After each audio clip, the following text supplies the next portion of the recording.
tous. Merci à Jacques, merci à Dan et au comité scientifique de m'avoir invité. On va effectivement traiter de l'arythmie en réanimation. Alors ça devait être en réanimation essentiellement, mais je vous propose qu'on aborde aussi eh bien, la période anesthésique et la période périopératoire au sens large. Je dois déclarer un conflit d'intérêts avec AOP Orphan qui commercialise, vous le savez peut-être, un bêta-bloquant d'action rapide. Et vous dire aussi que bien que le thème concerne finalement l'ensemble de l'arythmie en réanimation, je vais essentiellement, pas exclusivement, mais essentiellement me focaliser sur la fibrillation atriale en soins critiques et en situation périopératoire. Alors, si on regarde un petit peu la définition qui en est donnée, et si on se réfère à celle que nous propose la Société internationale de rythmologie, eh bien, on va considérer qu'une fibrillation atriale est paroxystique lorsqu'elle dure moins de 7 jours. Lorsqu'elle dure un petit peu plus longtemps, elle est dite persistante, et lorsqu'elle est permanente, ma foi, elle est permanente. Et on sait que lorsqu'on passe d'un stade à un autre, eh bien, il existe des modifications assez profondes de l'architecture atriale, notamment. Pour poursuivre un petit peu sur les définitions, je vous propose, pour qu'on soit tous d'accord, qu'on considère finalement qu'une fibrillation atriale, même lorsqu'elle survient en réanimation, qu'elle soit significative lorsqu'elle est authentifiée par l'ECG, bien sûr, et lorsqu'elle dure plus que 30 secondes. On va considérer aussi que le délai jusqu'à la cardioversion est le délai jusqu'au retour, soit spontané, soit pharmacologiquement obtenu vers un rythme sinusal, et qu'enfin on considérera que le rate control sera efficace lorsque la fréquence ventriculaire sera inférieure ou égale à 110 par minute. C'était pour poser un petit peu le cadre. Et si on reprend cette même étude qui a été menée finalement de façon observationnelle sur plusieurs séries anglaises et nord-américaines de patients de réanimation, vous voyez pratiquement 30 000 patients, dont un peu plus de 4 500 avaient développé une fibrillation atriale, eh bien, on voyait qu'il y avait déjà des éléments aigus et que finalement l'incidence était aux alentours de 10%, pour faire simple, que la fibrillation atriale survenait habituellement aux alentours du deuxième jour d'admission en réanimation et qu'elle durait un petit peu plus longtemps qu'une dizaine d'heures. Pour autant, eh bien, on sait qu'il y avait des modifications aiguës. Tout d'abord, une élévation de la fréquence cardiaque, c'est assez évident, mais également, et sans doute plus important, une diminution de la stabilité hémodynamique, une diminution significative de la pression artérielle, et cela malgré une augmentation du score vasopresseur ou inotrope. On savait également, et sur cette même série, que la fibrillation atriale exposée à des effets à plus long terme. On a ici en bleu foncé les patients qui ont développé la fibrillation atriale et en vert les comparateurs qui n'en ont pas développé en réanimation. Eh bien, on voit tout d'abord qu'il existe une augmentation significative de la mortalité avec un odds ratio ajusté supérieur à 2. On sait qu'il existe aussi une augmentation de l'incidence d'une réhospitalisation pour fibrillation atriale, et on voit que le risque est d'augmenter d'un facteur de plus de 5. On sait également qu'il existe une augmentation du risque d'hospitalisation pour AVC ischémique, pour stroke, et on peut d'emblée se poser la question, et on y reviendra, de l'indication éventuelle à une anticoagulation systémique. Et enfin, on sait qu'il y a également une augmentation des hospitalisations pour insuffisance cardiaque. Et donc dans ce contexte, on peut finalement se poser la question de savoir si la fibrillation atriale ne serait pas un événement sentinelle et qu'elle révèle peut-être un état de santé plus précaire. Une autre méta-analyse de Chest, qui avait considéré finalement cette fibrillation atriale en secteur de soins critiques ou de soins aigus, eh bien qu'est-ce qu'on retrouve? Effectivement, la fibrillation atriale est un marqueur de sévérité. La plupart du temps, c'est une fibrillation atriale de novo qui apparaît au cours de l'hospitalisation. Et on sait également que parmi ces fibrillations atriales de novo, celle qui survient en périopératoire et le plus souvent en post-opératoire constitue la cause la plus fréquente de fibrillation atriale de novo en soins critiques. On l'a vu, et la méta-analyse de Chest reprend des éléments finalement assez proches de ceux de l'analyse des séries prospectives et des grandes séries. On sait qu'elle va contribuer à un pronostic plus défavorable, essentiellement parce que le ventricule gauche va perdre ce petit coup de pouce de la contraction atriale qui aide bien à faire rentrer le sang dans le ventricule gauche à la fin de la diastole auriculaire et qui là va manquer. Et c'est d'autant plus vrai chez les patients qui ont une insuffisance cardiaque diastolique. On sait également que lorsque la réponse ventriculaire est rapide et lorsqu'elle augmente au-delà de 110 par minute, ça va réduire le temps diastolique et donc ça va rendre un petit peu plus difficile la perfusion coronaire diastolique. Et donc, on retrouve finalement les mêmes conséquences, récurrence, insuffisance cardiaque, stroke et augmentation de la mortalité. Petite illustration de la dysfonction diastolique que vous connaissez bien. On est sur la partie droite de la figure, un ventricule gauche un petit peu bien épais, bien musculeux, et qui a besoin finalement de cette contraction atriale pour que le sang rentre dans ce ventricule gauche moins compliant. Et chez les patients qui ont une insuffisance cardiaque diastolique, on sait que le débit peut augmenter de 30% dans ces situations-là. Alors finalement, la fibrillation atriale en soins critiques, qu'est-ce que c'est ? Finalement, ce sont des graines posées dans un sillon fertile. J'aime bien cette image, et si on s'intéresse finalement un petit peu au substrat, le terrain sur lequel la fibrillation atriale survient, on va retrouver des éléments de fibrose atriale qui sont liés à l'âge, aux pathologies cardiovasculaires chroniques, et on sait que lors d'une hospitalisation en soins critiques ou en périopératoire, il y a une accélération de ce processus et donc le substrat devient encore plus fertile. Et lorsqu'on plante les grêles, que les anglo-saxons appellent les triggers, on va retrouver également beaucoup de choses. Bien sûr, vous les connaissez, ce sont des perturbations métaboliques, ce sont l'hypovolémie, c'est le déséquilibre de la balance sympathico-vagale, et au cours de l'hospitalisation en soins critiques, on va trouver une hyperinflammation, de l'endotoxinémie et éventuellement peut-être même une certaine toxicité bactérienne en plus de l'hypervolémie et de la distension atriale gauche. Alors cette distinction, on la retrouve également au niveau anatomique et vous le savez peut-être, les foyers de fibrillation atriale, très souvent, ils naissent au niveau de la jonction entre les veines pulmonaires et l'oreillette gauche, en tout cas la partie charnue de l'oreillette gauche, parce qu'on est à un niveau où finalement les fibres ont une position un petit peu arquée, elles sont moins solidaires du reste de la partie charnue de l'oreillette gauche, et c'est très souvent là que naissent ces phénomènes de réentrée. Si on va un petit peu plus loin, et si on va ici au niveau histologique, on retrouve nos myocytes atriaux gauche, et on voit qu'au lieu finalement d'une transmission, on va dire longitudinale du signal de dépolarisation, on va avoir des phénomènes de réentrée ici, qui sont liés pour une large part à une modification d'une structure qu'on appelle les connexines et sur lesquelles je reviendrai un petit peu. Alors au cours de la période périopératoire, et il s'agit ici de chirurgie cardiaque, on voit que le patient arrive à la chirurgie avec un certain nombre de substrats qui sont préexistants, ces pathologies cardiaques préexistantes. Le chirurgien cardiaque, au cours notamment de la CEC, s'il y a une atriotomie, bien sûr, va augmenter les choses, mais vous voyez que très souvent, on va franchir ici le seuil de la fibrillation atriale à cause d'éléments post-opératoires. Une augmentation du tonus sympathique, une inflammation et éventuellement des facteurs médicamenteux. On retrouve ici ces substrats et on retrouve aussi, vous voyez, la modification de l'architecture des myocytes atriaux et la modification de l'organisation des connexines. Normalement, les connexines sont des petites molécules qui sont dans le sens longitudinal des cardiomyocytes et la transmission du signal électrique se fait dans le sens des fibres, dans le sens longitudinal comme il est normalement admis qu'elle se fasse. Lorsqu'il y a des modifications du tissu atrial, vous voyez que les connexines sont relocalisées un petit peu sur les pôles latéraux des cardiomyocytes et donc le signal électrique va un petit peu se déplacer dans tous les sens, provoquer des phénomènes de réentrée et faciliter la survenue de la fibrillation atriale.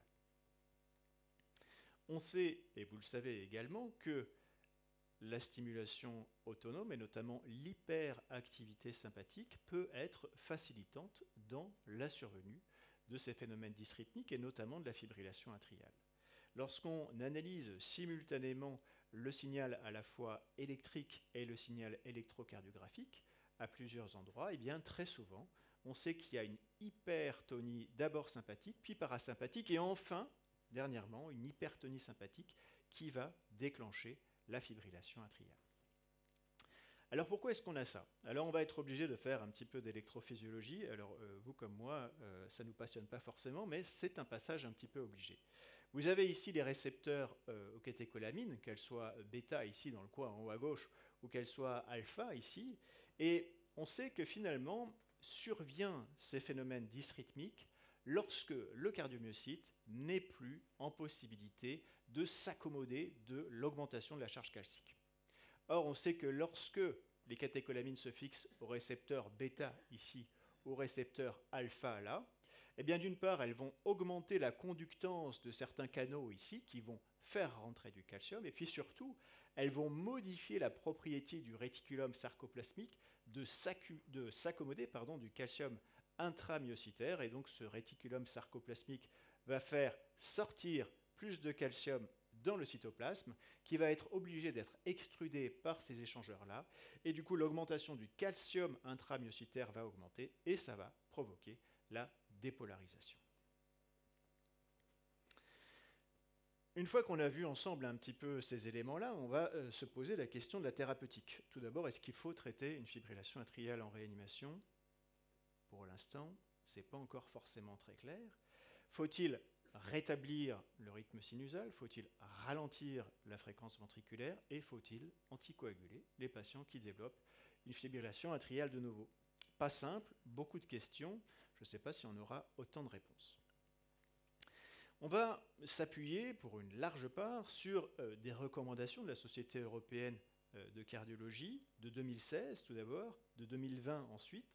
Elles ne répondent pas à toutes les questions, mais on bénéficie néanmoins de la littérature cardiologique sur un échantillon très important de patients, sur lesquels les choses sont assez bien documentées, même si ça ne répond pas à toutes les questions un petit peu pointues.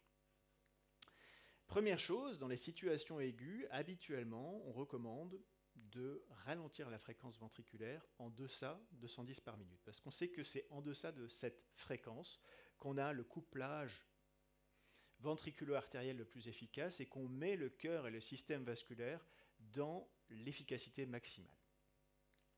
En première intention, chez les patients qui ont une fraction d'éjection préservée, on recommande les bêta-bloquants ou les inhibiteurs calciques. Et là, moi, je suis un petit peu tombé de ma chaise parce que pour moi, la fibrillation atriale en réanimation, c'était sous-cortical, c'était amiodarone pour tout le monde.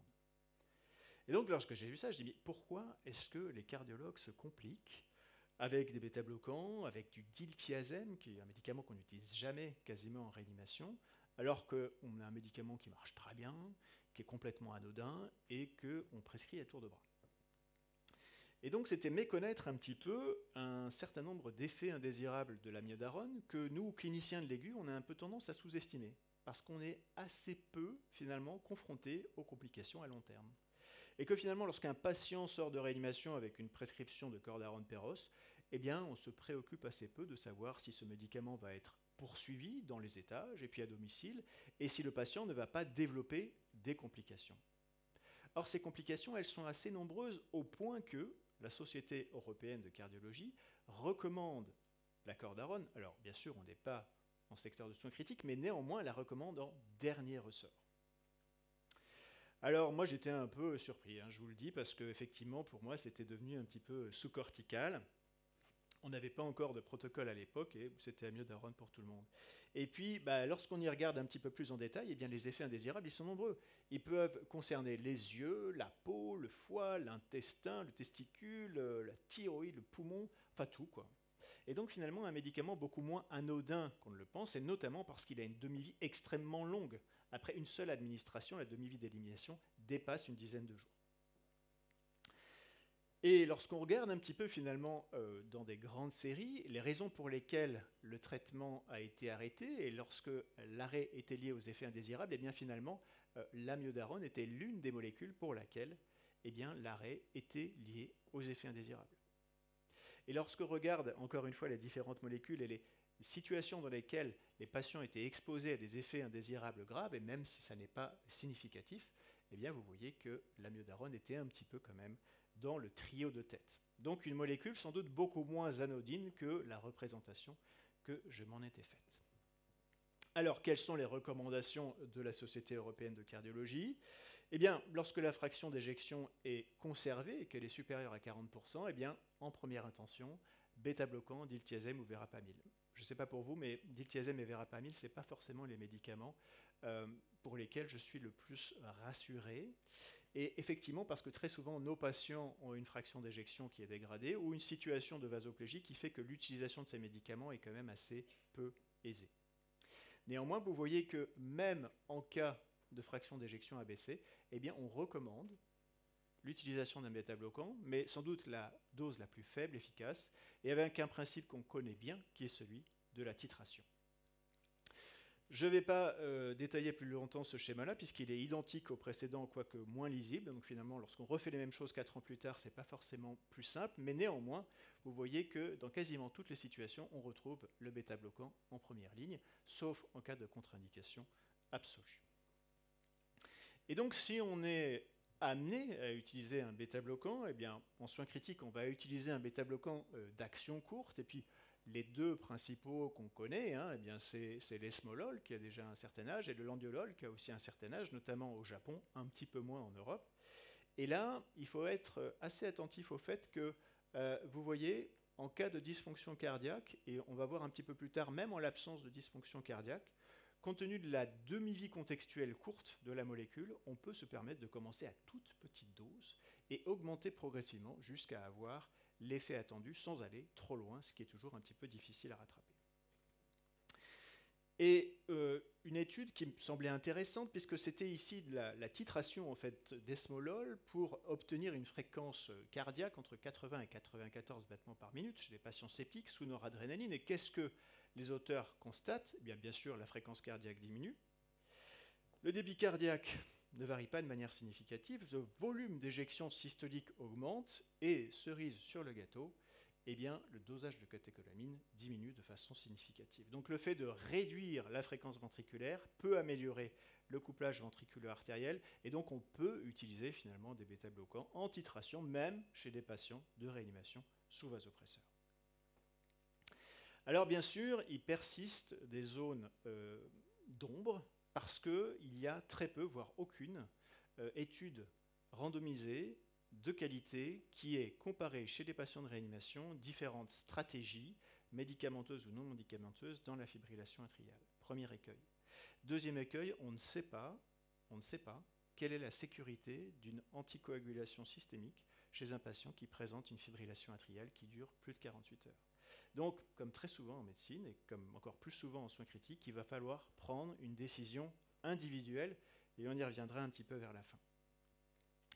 Alors, bien sûr, et vous le savez, il existe des contextes particuliers. Premier de ces contextes, eh bien, c'est la fibrillation atriale post-opératoire en chirurgie non cardiaque. Vous savez que c'est particulièrement fréquent en chirurgie thoracique, en chirurgie œsophagienne, et puis également dans d'autres contextes. Et on peut être tenté d'avoir une approche un petit peu standardisée, de se dire, bon, finalement, le bon sens nous dit que chez les patients qui étaient sous bêta-bloquants, sans doute faut-il les reprendre de façon assez précoce. Sans doute, mais ça va être difficile, va-t-on éviter certains médicaments tels la kétamine, qui peuvent être des éléments favorisants? Là encore, c'est un rapport bénéfice-risque, parce que la kétamine a beaucoup d'autres intérêts, on le sait, en période périopératoire. Et chez les patients qui ont un syndrome d'apnée du sommeil, on le sait, le syndrome d'apnée du sommeil déséquilibre la balance sympathico-vagale, il faut reprendre la ventilation en pression positive nocturne. Pour autant, est-ce qu'on ne serait pas un petit peu tenté d'introduire des bêta-bloquants en préopératoire chez les patients qui sont à fort risque de développer une fibrillation atriale? Il y a beaucoup de raisons de le faire sur le plan physiologique. Ça réduit la période d'activation, ça augmente la période réfractaire, et puis on se dit que peut-être que les avantages seraient supérieurs aux risques en chirurgie non cardiaque. Et là, mais juste pour mémoire, on va reprendre les résultats de cette belle étude POISE, vous savez, qui concernait en fait des patients de chirurgie non cardiaque chez lesquels on administrait en préopératoire du métoprolol versus un placebo, le métoprolol est en vert, le placebo est en rouge, et le premier critère était un critère composite de mortalité cardiovasculaire, d'infarctus du myocarde non fatal et d'arrêt cardiaque non fatal. Et là, très clairement, le métoprolol faisait mieux que le placebo. Il en était de même pour l'infarctus du myocarde non fatal tout seul. Par contre, beaucoup plus d'accidents vasculaires cérébraux ischémiques dans le groupe traité par métoprolol. Et lorsqu'on prenait la résultante de tout, eh bien une augmentation de la mortalité toute cause dans le groupe de patients qui étaient traités par métoprolol. Donc finalement, une approche systématique n'est probablement pas la chose à faire. Et donc, sans doute faut-il avoir une approche plus personnalisée, là j'enfonce un petit peu des portes ouvertes, et on peut le faire, notamment, y compris dans le contexte post-opératoire, en utilisant encore, pourquoi pas, des médicaments maniables avec une demi-vie assez courte. Par exemple, après œsophagectomie, est-ce qu'il est utile ou pas d'administrer un médicament tel que l'andiolol avec une posologie assez faible? Il s'agit d'une étude monocentrique. Et on le voit, le groupe traité est en orange, le groupe non traité est en bleu, moins de fibrillation atriale chez les patients qui étaient traités. Plus intéressant, même si c'est une étude de petit collectif, moins de complications également chez ces patients-là, et notamment moins de complications graves lorsqu'on utilise la classification d'Indo-Clavien. Et puis, lorsqu'on regarde un petit peu plus attentivement les résultats, on voit qu'il y avait une fréquence cardiaque moins élevée chez les patients traités, alors que la pression artérielle était pratiquement inchangée, et une mise en évidence peut-être d'un effet anti-inflammatoire des bêta-bloquants, une diminution des concentrations plasmatiques d'interleukine 6, dont on sait que l'inflammation participe de façon importante à la fibrillation atriale. La méta-analyse qui regroupe finalement de la chirurgie carcinologique pulmonaire, la chirurgie œsophagienne et la chirurgie cardiaque retrouve un bénéfice en termes de fibrillation atriale et retrouve également un bénéfice en termes de complications post-opératoires. En chirurgie cardiaque, une étude qui avait été menée par nos collègues lyonnais, qui utilisait là encore une titration d'un bêta-bloquant d'action rapide, aucun effet sur le plan hémodynamique en termes de volume d'éjection systolique, de pression artérielle, de pression diastolique, aucune modification des variables métaboliques, pas de différence en termes de fibrillation atriale, mais les effectifs étaient très faibles. Ils sont allés un petit peu plus loin, ils ont analysé les paramètres microcirculatoires, que ce soit en IRS ou avec de la microcirculation sublinguale, aucune différence. Au cours du sepsis, eh bien, vous le savez sans doute, nos patients septiques sont des patients qui développent assez fréquemment de la fibrillation atriale. On peut, grâce à un score, calculer la fréquence de développer de façon instantanée au cours des 24 prochaines heures une fibrillation atriale, y compris au cours du séjour. Et on sait que l'incidence est particulièrement importante. Et on sait également, au cours du sepsis, que la survenue d'une fibrillation atriale est un facteur pronostic important, avec une augmentation, là encore, significative de la mortalité à 28 jours.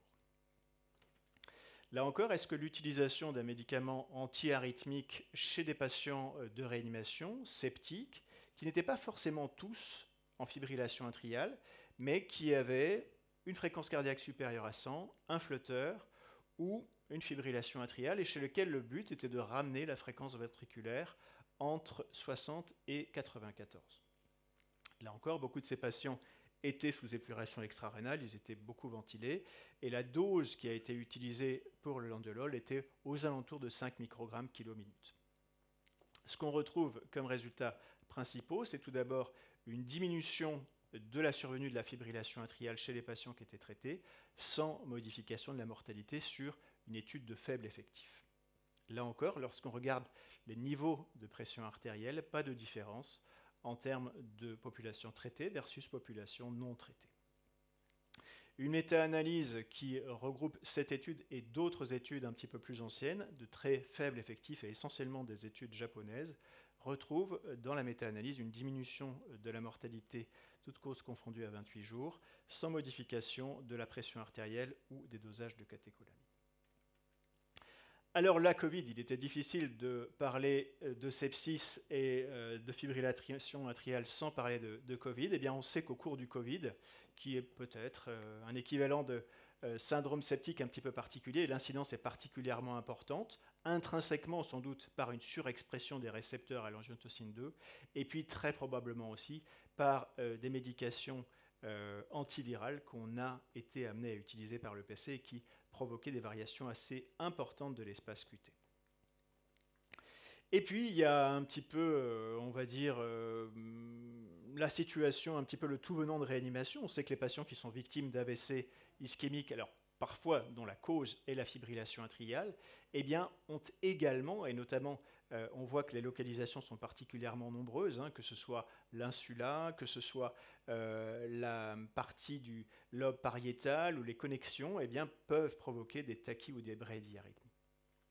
On sait également que certaines modifications assez importantes qu'on rencontre en réanimation, et notamment les cardiopathies adrénergiques, qu'on peut rencontrer lorsqu'on est soumis à un stress chirurgical, un stress infectieux, et même lorsque votre belle-mère vient manger à la maison, ça peut provoquer un stress émotionnel suffisant pour provoquer une cardiopathie adrénergique. Et là encore, la Société européenne de cardiologie propose des bêta-bloquants. Alors, on s'en doute, dans les tachyarrhythmies. Ce qui est un petit peu plus surprenant et qui, moi, m'a mis un petit peu la puce à l'oreille, c'est qu'elle le propose également lorsqu'il y a une atteinte de la contractilité, lorsqu'elle est modérée, d'accord, lorsqu'elle est un peu plus avancée, quand même, et également en cas de choc cardiogénique. Mais là, bien sûr, prudence, titration, petite dose, on commence doucement, parce que, encore une fois, sur le plan physiopathologique, ça fait sens, mais il ne faut pas se tromper. Bon, j'arrive bientôt à la fin de mon topo, je ne vous ai toujours pas donné de recette de cuisine, alors je vais vous faire une proposition qui vaut ce qu'elle vaut, hein. Il n'y a pas de copyright sur le protocole. Ce qu'on propose, c'est que finalement, lorsque la fibrillation atriale, elle dure de manière un petit peu significative, c'est-à-dire plus de 5 minutes, déjà, on va faire un petit peu de la médecine et on va essayer de voir s'il y a des éléments favorisants. Ensuite, on va essayer d'en déterminer un petit peu la tolérance. Et donc pour ça, on va s'aider de choses simples, hein, le statut mental, la diurèse, et puis on va aller un petit peu plus loin, le débit cardiaque, le lactate, le CO2 gap. Et à partir de ces éléments-là, on va déterminer si la tolérance est bonne ou si elle n'est pas bonne. Si la tolérance est médiocre, eh bien à ce moment-là, il faut une réversion rapide, et ce qui marche le mieux, eh bien c'est le choc électrique externe, notamment si la fibrillation atriale date de moins de 48 heures. Si la tolérance est bonne, on a un petit peu plus de temps pour réfléchir, on va regarder est-ce que le patient a ou pas des contre-indications au bêta-bloquant. S'il n'y a pas de contre-indication au bêta-bloquant, finalement, ça va être notre molécule de première intention. On ne va pas réinventer la roue. S'il y a une contre-indication au bêta-bloquant, eh bien, on va retrouver notre chère, bonne amiodarone, même si on sait maintenant qu'elle expose quand même à certaines complications. Alors, pour que ce soit utilisable par tout le monde, y compris par moi, je me suis fait quelques petites anti-sèches, hein, pour préciser un petit peu les choses. Chacun y fera un petit peu sa sauce. Bien sûr, vous connaissez ça mieux que moi, j'irai assez vite. Juste pour vous dire qu'il y a quand même un petit truc sur lequel il faut se poser la question, c'est l'anticoagulation. Parce que là, si vous cherchez dans les différentes publications, vous ne trouverez rien. Et donc, on a essayé de trouver une situation qui donne à peu près satisfaction aux uns et aux autres, et sur une analyse, bien sûr, individuelle du risque. Donc déjà, il faut que la FA elle dure de plus de 48 heures, et puis on va voir quels sont les risques de notre patient de constituer un accident embolique. Et donc vous savez que pour ça, eh bien, on va utiliser le score SHAD-VASC2, et le score n'est pas le même chez l'homme et chez la femme. Et puis bien sûr, comme on est en soins critiques et puis qu'on est éventuellement post-trauma, post-chirurgie, il faut également s'interroger sur les risques hémorragiques. Et donc, on va réaliser simultanément le score ASBLED. Et si le score ASBLED est élevé, on va pousser un petit peu plus la réflexion, et notamment si le patient a été cérébralisé ou a été exposé à une chirurgie intracrânienne. Juste rapidement pour vous les rappeler, hein, les scores SHAD-VASC, vous les retrouvez partout, y compris dans tous les smartphones. Et donc vous voyez que ce n'est pas tout à fait la même chose chez l'homme et chez la femme, et que ça commence à devenir significatif au-delà de 1 ou au-delà de 2. Et puis pour ce qui concerne le score ASBLED, là encore, vous les trouvez dans tous les smartphones, et il va vous permettre de déterminer avec le plus de précision quel est le meilleur rapport bénéfice-risque. Pour finir, et parce que j'ai un petit peu dépassé mon temps, dire que c'est un événement particulièrement fréquent, qu'il est multifactoriel, et qu'il n'y a pas un seul coupable, ce n'est pas que le cathéter qui va un petit peu trop loin, ce n'est pas que l'hypokaliémie. Il est associé, on le sait, à un pronostic défavorable. Pour ce qui concerne le traitement, le niveau d'évidence est faible. Finalement, peut-être même faut-il traiter la fibrillation atriale par le mépris, puisqu'un certain nombre de fibrillations atriales vont se réduire spontanément. Si on souhaite traiter, il est probable que bêta-bloquant et amiodarone fassent mieux, en tout cas en soins critiques, que diltiazem et digoxine, et que l'anticoagulation doit être raisonnée. En attendant qu'il y ait des essais de plus grande ampleur et qu'on en sache un petit peu plus, et notamment pour ce qui est une certaine homogénéité au sein de votre service, moi je vous conseille, mais bon, c'est l'avis qu'on a pris, hein, la rédaction d'un petit protocole de service qui permet de vous assurer qu'au moins à 4 heures du matin, même si c'est vous, même si c'est un jeune interne, eh bien, la prise en soin soit à peu près la même. Je vous remercie de votre attention et suis prêt à répondre à vos questions.